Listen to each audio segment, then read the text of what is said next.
Well, that's rubbish. I'm not the most important person in this room by any means. What I wanted to do today was, rather than talk about what it is we at the Combined Authority are doing in our wonderful philanthropic way, I wanted to actually let you hear from two people who are actually doing it. Two very inspirational characters who are coming up with something that's not just sustainable, but it's creative and it's purposeful and it's really impactful. So, Kirsty and Rosie, big thank you to you guys.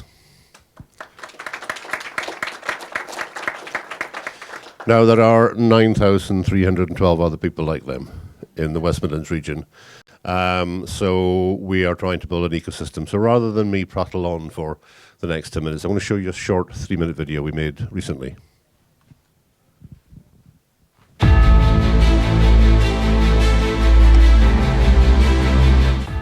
The social economy is a term used to describe businesses that have been set up to tackle problems often created by inequality. They sell products and services to generate the income and profit needed to do so.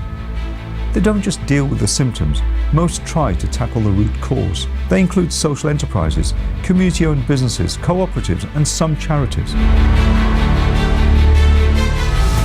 We're all familiar with charity shops but may be less aware of the factories, car hire, coffee shops, care homes, construction businesses, swimming baths and even funeral directors that make up the social economy.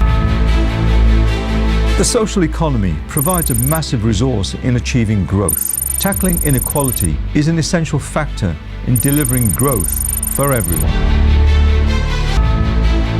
The West Midlands Combined Authorities is creating the conditions that will help those organisations grow and have greater impact. We are doing this by ensuring that they have opportunities to improve their business skills, access to the finance that they need, opportunities to deliver public services, and by changing the way we buy products and services and use the Social Value Act. We are investing in places like Handsworth, Dudley, Erdington and others where social economy organisations can come together to improve those more deprived areas. We are helping build greater awareness of their importance through events such as a Social Economy Drive each November.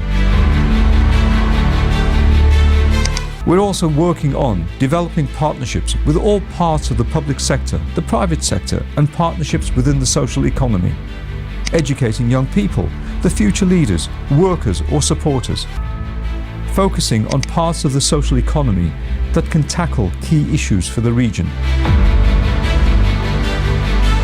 shaping policy and strategy within the public and private sectors to enable growth.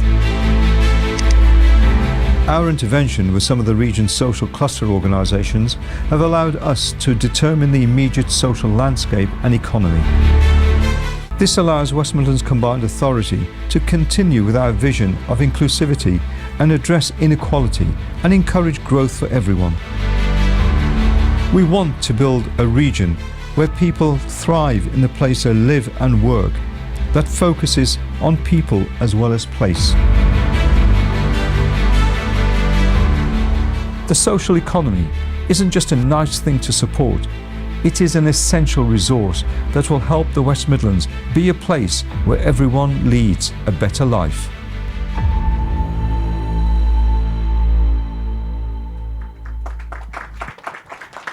So it's not just about initiatives like the Social Economy Drive, it's also about systemic change within the way that we operate. So changing the way that we procure public sector services and goods to make it more accessible to SMEs, using Social Value Act and social impact in a much more purposeful and meaningful way, and actually changing the policies that drive the economy as well. So when I joined the Combined Authority in about 3 years ago, there was very little reference to social economy within any of the business plans or strategies at all.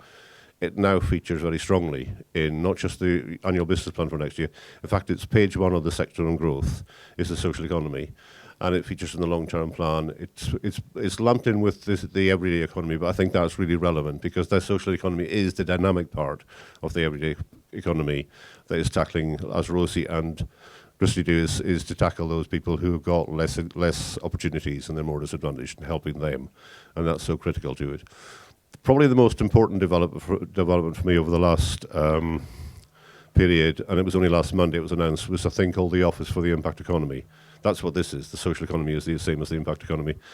rather than being hidden in the Department of Culture, Media and Sport, which gives you some sort of clue in its title as to where it's at within that pecking order, it's now got a seat at the Cabinet and direct links into the Prime Minister. So there's a big change in the way that the government nationally sees it, and there is a big change in the way that that's been happening in the region. We've been doing it for 3 years, they've caught up. So there are some really important opportunities coming that will leverage not just millions but billions of pounds worth of funding and investment into the sector. So the next few years are going to be really interesting, and we need to make the most of it by engaging with each other. The best way we can do that is by working together in partnership. So the more partnerships and the more consortia we can form to deliver public services or to act as a voice for the sector, the better. But that's where we are. Thank you very much indeed.